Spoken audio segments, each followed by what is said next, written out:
energy in Africa. Building on the IEA's highly influential Africa Energy Outlook 2022, this new report assesses the landscape of clean energy investment in Africa, contrasts capital allocation models to identify the most optimal, and showcases viable solutions that have worked and can unlock a cascade effect to transform investment on the continent. The challenges identified in the report are surely going to resonate with the reality that practitioners and local financiers face on a daily basis. I'm sure many of you are in the room. From the cost of acquiring capital, to the scarcity of equity in our markets, to the question of who pays for grid flexibility and ancillary infrastructure services. And no doubt, the solutions in this report will resonate as well. Articulation of the investment challenges and solutions at this high a level of institutionality is the critical validation needed to stir calls to action at the highest levels of power and influence. So today, let's learn about what this new report tells us and how we can urgently act on it. Let's begin. To begin our proceedings, allow me to invite two esteemed speakers to the podium. First, to illustrate some of the key themes and direct applications of this jointly authored report, I would like to invite Dr. Fatih Birol, Executive Director of the International Energy Agency.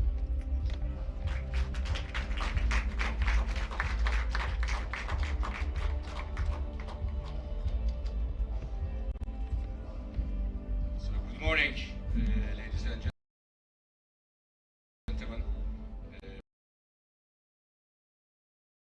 Very good morning, President Adesina, dear colleagues.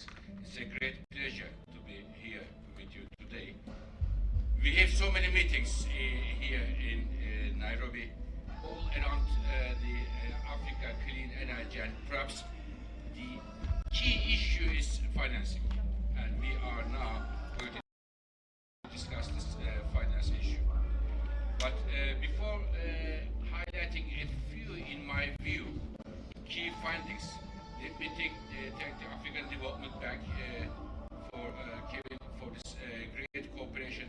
And I was very happy to meet President in Paris at our headquarters.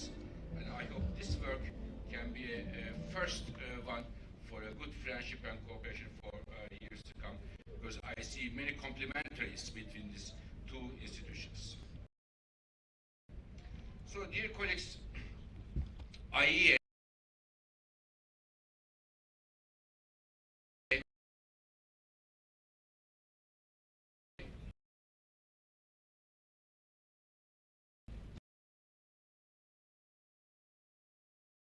is a data house.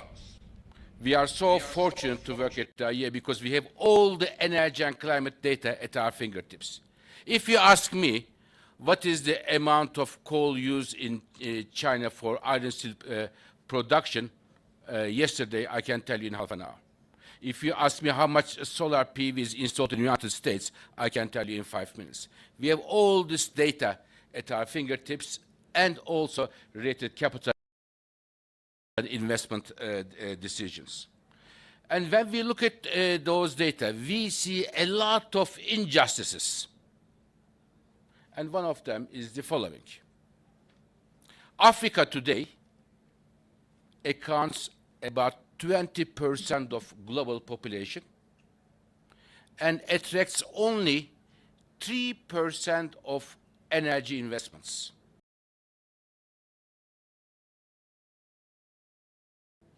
Total energy investment, and clean energy is even less than that. So this is a major, major problem for Africa and for the rest of the world, for economy, for social dimension, for climate and others. So it is the reason in this report, which is, in my view, one of the fault lines of the sustainable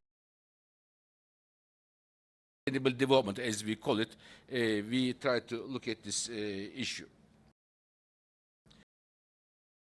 Now, energy is vital. There is a huge need for more energy, for a better life, a stronger economy to fulfill in the context of Africa. Now, if Africa has all of this potential, why it is we don't see this development happening? Why the money is not coming here? Why there are these big injustices?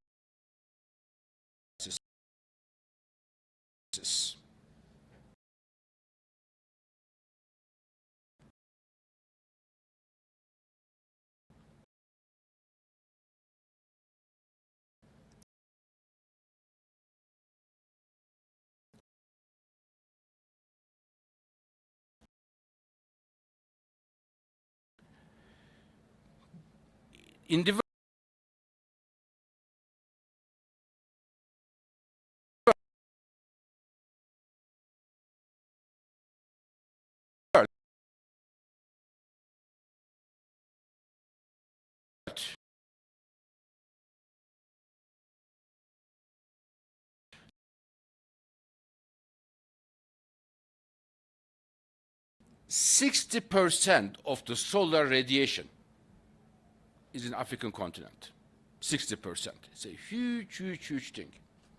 Yet, dear colleagues,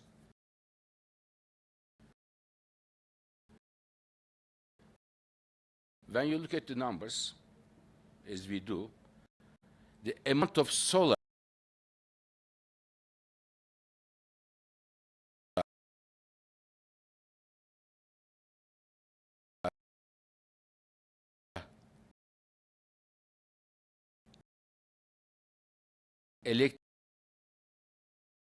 electricity generated in entire sub-Saharan Africa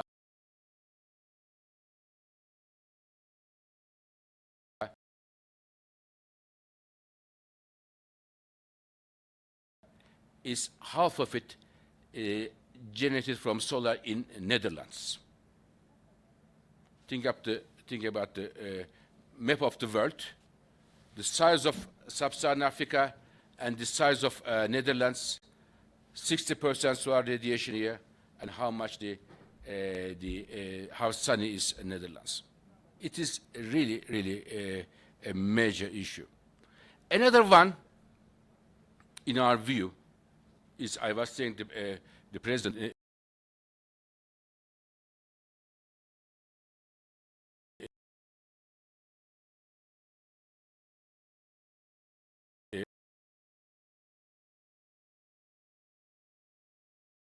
a few minutes ago,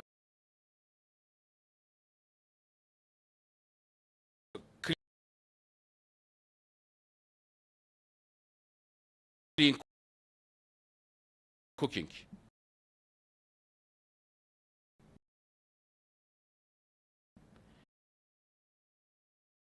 This is really an issue which can be, in fact, handled very easily, very quickly, with limited financial means. Today, 4 out of 5 families use clean cooking. The primitive cooking, which is wood, agricultural waste, animal waste, and others. This creates a lot of issues, from creating respiratory diseases to the loss of time for women going and collecting wood. Only a few days ago, we made another report on the clean cooking and showed that it is so easy, in fact, to solve this issue in the 21st century. So when we look at these 2 issues, what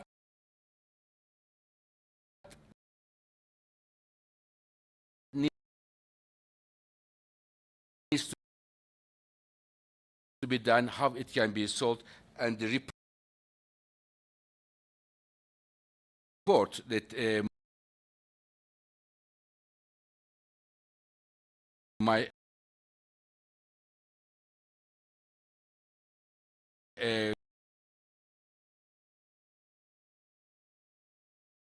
colleagues put together, how the money can flow here. My colleague, Emma Gordon, who is the lead author of this study, will say in a few minutes. But the barriers are the following. The first is the cost of capital.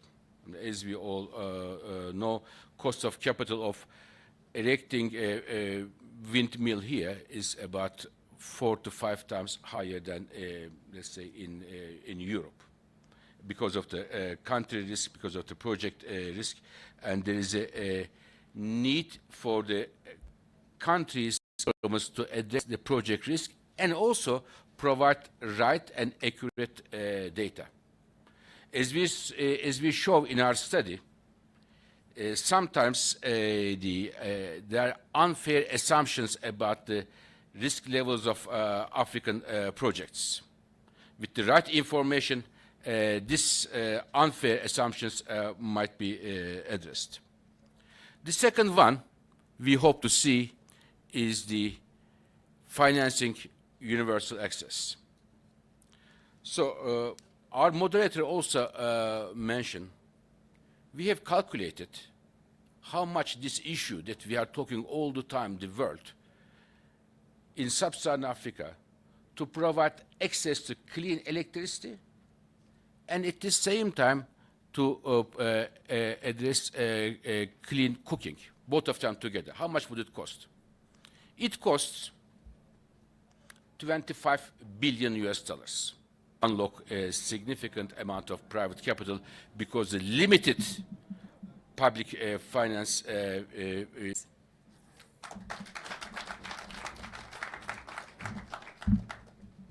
Thank you very much, and good morning, everybody. Dr. Birol, thank you to you and all of the staff and colleagues at the IEA for this report that you have produced. When I came to see you in Paris, I told you first thing that when I became president of the bank and I wanted to know exactly what we were launching the Light Up and Power Africa for the bank, I needed to know exactly the issues, all the details with regard to that. I didn't have to look far. I went looking for IEA reports. IEA reports are very detailed in every sector, allows you to know exactly what's going on in terms of renewable, non-renewable energy sector, the policy environment, the issue of how you finance energy and all of that. So this is a continuation of the excellent work that you have continued to do, and so we are very delighted to be partnering with you. Friends, it's not possible that in today's 21st century, while we're still talking about how to light up and power Africa. When I was elected president, I said the abnormal must not be made normal. We must have universal access, not just access, but affordable access. And we must not just be thinking of some solar lamp somewhere. No, that's not the kind of Africa we want. We have to make sure that Africa has electricity, stable grids, to be able to industrialize. And I always like to say that Africa, with all of what it has, renewable energy potential, should not have any problem with electricity. You were talking about the whole issue of solar. We've got what, 11 terawatts of that? We're only using 1% of it. If you look at hydro that we have, 350 gigawatts of it. We are only using no more than probably 5 or 7% of it. You look at geothermal, we're right here in Kenya, where we supported quite a lot of work in geothermal.